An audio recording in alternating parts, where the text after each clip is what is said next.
खासकर नए निवेशकों के लिए ये डीमैट और ट्रेडिंग खाते के बीच का फर्क समझना एक बड़ी पहेली जैसा होता है। आखिर ये दोनों हैं क्या और हमें इन दोनों की जरूरत ही क्यों पड़ती है? चलिए आज इसी उलझन को जड़ से खत्म करते हैं। आज की हमारी चर्चा का एक सीधा सा रोड मैप है। हम शुरुआत करेंगे बाजार के दो जरूरी तालों को समझने से। फिर जानेंगे कि डीमैट और ट्रेडिंग खाते में आखिर फर्क क्या है। इसके बाद हम स्टॉक और फॉरेक्स बाजार की दुनिया में झांकेंगे, देखेंगे कि ऑनलाइन खाता खोलना कितना आसान है और आखिर में बात करेंगे कि निवेश की यात्रा का अगला कदम क्या होना चाहिए। देखिए, शेयर बाजार में एंट्री करने के लिए असल में दो चाबियों की जरूरत पड़ती है, यानी दो खाते लगते हैं, एक डीमैट खाता और दूसरा ट्रेडिंग खाता। आप इन्हें बाजार के दो ताले समझ सकते हैं जो हमेशा एक साथ ही काम करते हैं। तो चलिए अब इन दोनों खातों के बीच का जो फर्क है उसे जरा और गहराई से समझते हैं, ताकि निवेश का जो बेस है वो एकदम मजबूत बन सके। सबसे पहले बात करते हैं डीमैट खाते की। डीमैट का मतलब है डीमटेरियलाइज्ड। आसान भाषा में ये एक डिजिटल तिजोरी है। जो भी शेयर्स, बॉन्ड्स या म्यूचुअल फंड्स खरीदे जाते हैं वो सब फिजिकल कागज के बजाय इलेक्ट्रॉनिक फॉर्म में यहीं पर सुरक्षित रखे जाते हैं। मतलब इसका मुख्य काम है सारे निवेशों को एक जगह पर सेफली स्टोर करना। वहीं दूसरी तरफ है ट्रेडिंग खाता। ये वो अकाउंट है जिसका इस्तेमाल करके असल में स्टॉक एक्सचेंज पर शेयर्स खरीदने या बेचने के ऑर्डर दिए जाते हैं। यानी जो भी खरीद फरोख्त होती है, जो असली एक्शन होता है, वो इसी खाते के जरिए होता है। अगर इसे और भी सिंपल तरीके से समझना हो तो ऐसे सोचिए, डीमैट खाता आपकी तिजोरी है जहां कीमती सामान यानी आपके शेयर्स सुरक्षित रखे हैं, और ट्रेडिंग खाता वो आपका बटुआ है जिसका इस्तेमाल आप बाजार में कुछ खरीदने या बेचने के लिए करते हैं। इस टेबल में ये तुलना और भी साफ हो जाती है। डीमैट खाते का मकसद है स्टोरेज, बिल्कुल बैंक के सेविंग्स अकाउंट की तरह। वहीं ट्रेडिंग अकाउंट लेन देन के लिए है, जैसे हमारा करंट अकाउंट होता है। एक में निवेश रखे जाते हैं तो दूसरा उन निवेशों को खरीदने बेचने का काम करता है। और हाँ, भारत में शेयर बाजार में ट्रेड करने के लिए ये दोनों ही खाते अनिवार्य हैं। एक के बिना दूसरा अधूरा है। अच्छा, तो अब हम ये तो समझ गए कि कौन से खातों की जरूरत है। अब देखते हैं कि इन औजारों से किन बाजारों में ट्रेड किया जा सकता है। वैसे तो कई हैं, लेकिन दो सबसे पॉपुलर हैं, स्टॉक मार्केट और फॉरेक्स मार्केट।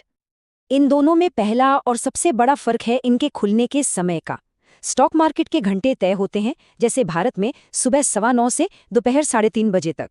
लेकिन फॉरेक्स मार्केट, क्योंकि वो एक ग्लोबल मार्केट है, हफ्ते के 5 दिन 24 घंटे खुला रहता है।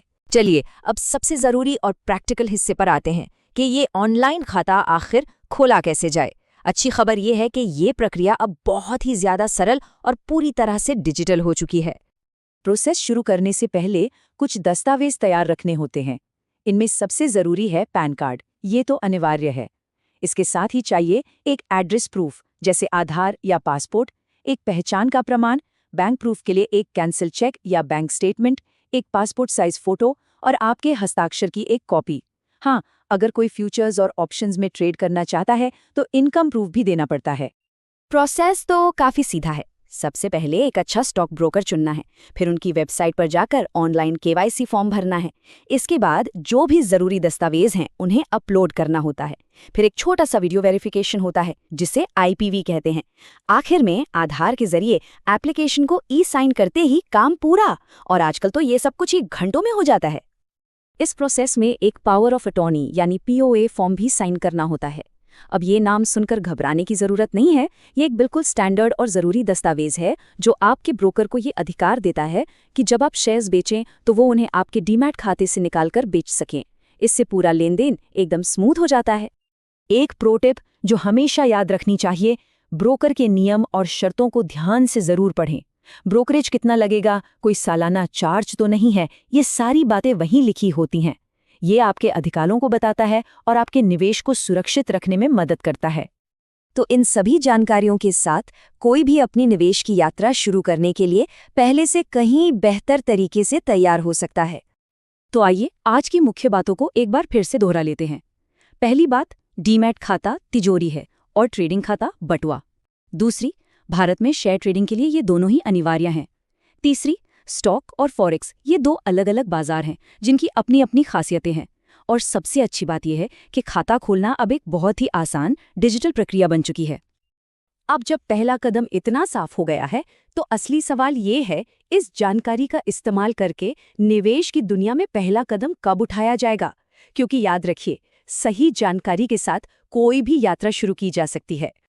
अपनी नॉलेज को इसी तरह बढ़ाते रहने के लिए हमारे YouTube चैनल को जरूर सब्सक्राइब करें, और अगर आप ये कंटेंट Facebook पर देख रहे हैं तो हमारे पेज को फॉलो करें, वीडियो को लाइक और शेयर करें।